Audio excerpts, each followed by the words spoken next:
Alright, guys.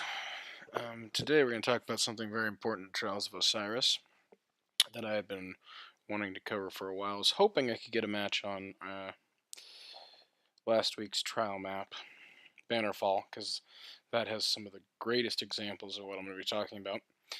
But the thing we're talking about is line of sight. More importantly, lines of sight. So here you see we're playing control, spawned in behind C, and oh, that is way too loud. Okay. So let me rewind that real quick. Sorry, that was so loud in my head. Okay, see all the sight lines there? You got one here, you got one here, one there, one there, one there, one there, and one there. It's a lot of places to have to look. That's why C's a very weak place. There's nowhere you can even get like behind it to block out your lines of sight. Notice I'm taking this route. It blocks me for most of the game, most of the time. Right here, I've only got one sight line right there, and then I move out, I have another one. But I don't know if you can quite see it in a brief second that it was there. I'm going to step over so these rocks block this sight line. And then fortunately I was able to push all the way into A pretty much unmolested. We're going to skip ahead a little bit because it takes fight that guy. Takes me a while to get control of A.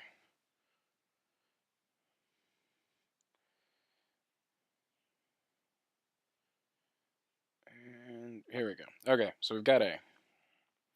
A is much better because you got the one here, there's the one to the side, and there's the one over here, and there's the one in the back. But they all kind of come like from the front. A person has to walk through a very small area to get to any one of those sight lines, so you'll see them much better on radar. And it's also easier to tell where they are. Alright, let's go ahead. So here's a perfect example. I've got one sight line straight down here. That's pretty much the only place anybody's going to come from. I mean, if they come from this side or this side, they're still going to have to funnel through this hallway here. That's one sight line. That's a very strong position to be in. And you see there how I kind of rotate left to right? I'm using cover to like block off this sight line and engage this sight line. Then you step out here. Boom. Okay, just one step. As soon as I get past this box, you got 1, 2, 3. There's a door over here. Nothing back here because that's blocked. See?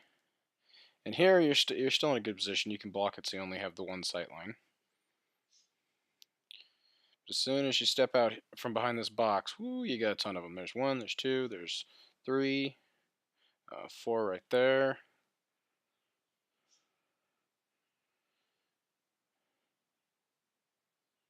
Five coming up soon. Oh. And then when you're taking B, this is what I'm about to do is what most people do, and this is not a good idea. It's using sight lines poorly. They come right over this hill like this. 1, 2, 3. And there's actually one down here even. It's so many sight lines. It's watching these sight lines is how you keep from like getting blindsided. Is what I'm trying to say. Like in trials and stuff. See, coming at B that other way, like I just did there, instead of going this way, if you come at B like this, one sight line the whole time, right in front of me, and then one right there. And once you have B, this is okay up here, because that cover is blocking that. Nobody can stand there and shoot you. They have to jump, which makes it much more difficult. And so you can lock off just that one sight line. You can use this, right as I zoom out there. You can use this pillar to block off everything there, just like right where I'm standing there. And then you only have to worry about action in the middle. You'll notice here I'm running back. At this point I'm not demonstrating sightlines anymore. I saw my team was pushing up too far. See how far up they are right there? These guys? They're getting so close to C that they're going to start spawning somebody back at A unless I go make A even less desirable. That's why I'm running back here. And this guy just spawned, so that's a good sign. He was one of the idiots that pushed out too far. And then I just run through here just to make these positions less desirable. This is more of a sixes strategy, not really the sightlines thing I was talking about. But yeah, so let's just, the rest of this video, I think I only get like one kill in this entire recording because I was trying to show sightlines. But just look at how I'm moving, so I never have more than one or at most two sightlines to worry about.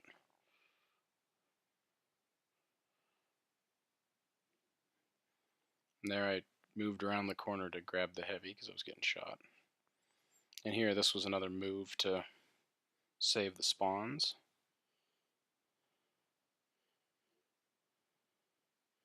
Now here, I'm kind of in a power position. I've almost got my super, and I have rockets. So I'm being a little more aggressive than I probably should because I just want that one kill to get my super up.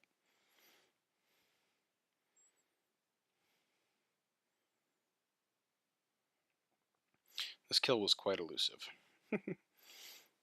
Terrible rocket right there. Yep, don't shoot rockets like that. That's better. And there's my super. Now, most people would save their super till after you have rockets. I mean, if it's a bubble, that's one thing, but you kind of want to use the heavy to generate more super for yourself. So the more kills you get, the more super you get. And I end up actually getting 3 kills, I think, with these last 2 rockets, but the clip's going to end before we get to see any of that. So we're going to go on to the second clip here. Here's a different map. This is Memento. Same kind of story. Usually the best place to start from is behind A. On symmetrical maps, it doesn't really matter, but mostly it's behind A. In this case, behind A would actually be over in that cul-de-sac, because here you got sightlines all over the place. So this is what I mean by behind A. You only have one sightline to worry about, you can push out from there. And again, I wasn't really playing here so much, so I make some really rookie mistakes, like not reading the radar to see that there's already somebody behind me. Oh, there's somebody behind me. And this guy kills me, which is fortunate, because it spawned me at C, so I can show you the difference with C.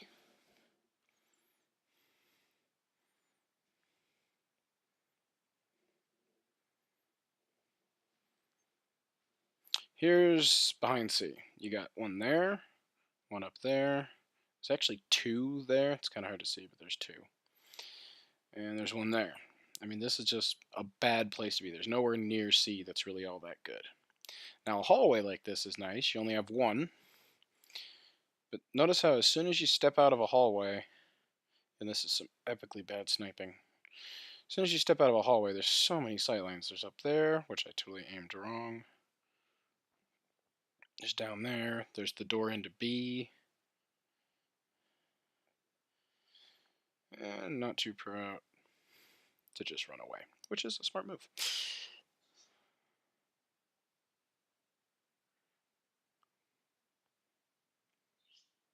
But you see how I was hard scoped through the gap there, and I rotated with my thing, with my cursor leading the way.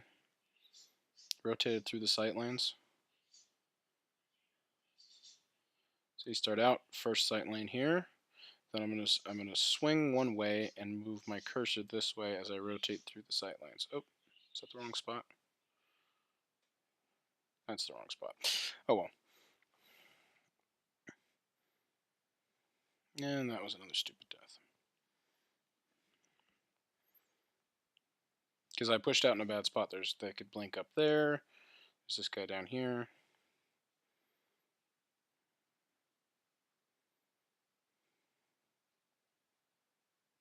I don't know how that guy didn't kill me. Alright, see there, I got hit, so I run over here. Now I'm going to slowly open that sightline back up.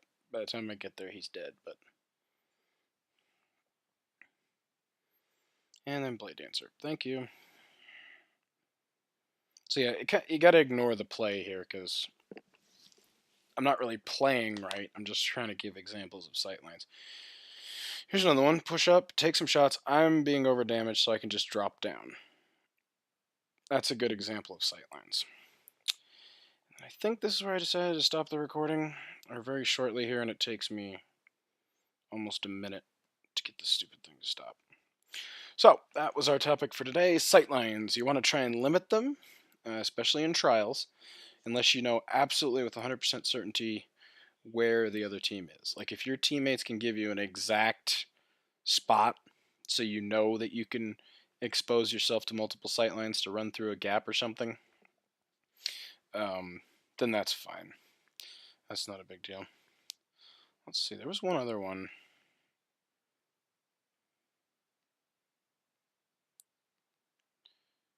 No, not that one. Not that one. Not that one.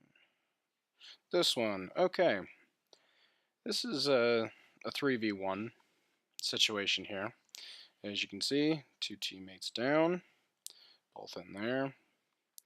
I've got this guy right out here.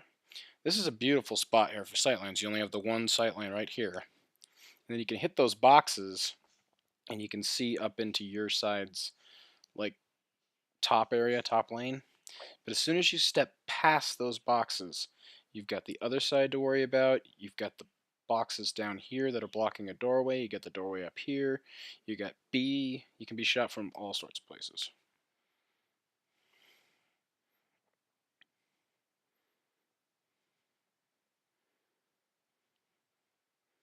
Alright, so health's coming back up.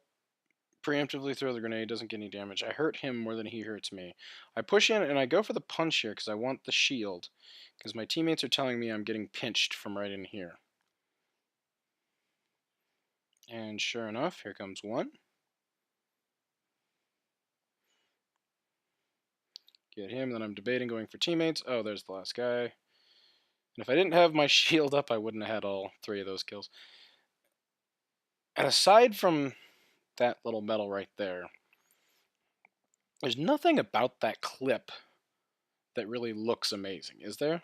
I mean, I start out with a crappy engagement. I'm on fire. I missed 2 snipes. I played this well, blocking myself with a grenade to get my health back. There I won the battle a little bit on health, so I can afford to push in and do that. And then it's just, kill one guy, that's not hard. And then with full health and an overshield, kill another guy and almost die in the process. So yeah, like I said, nothing about that seems amazing.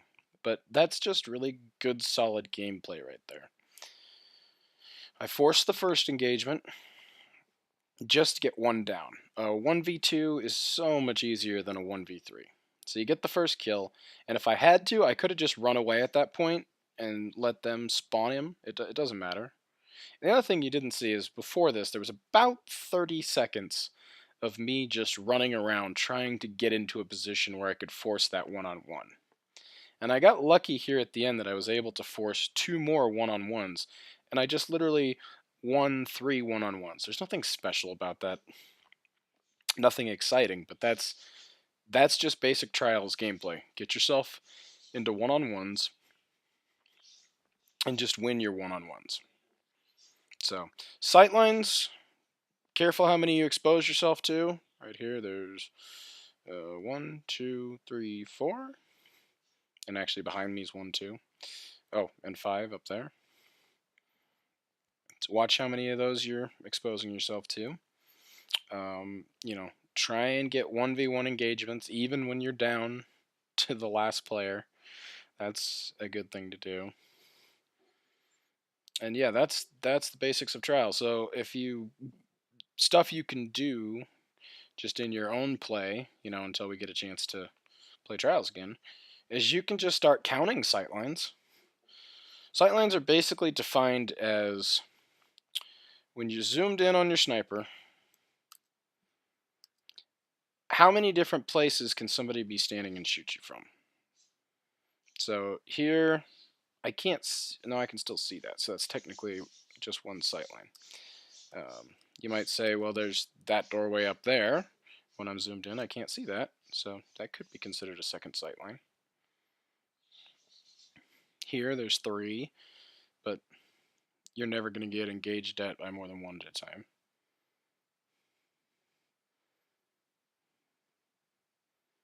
Yeah. So sightlines and then forcing 1v1s.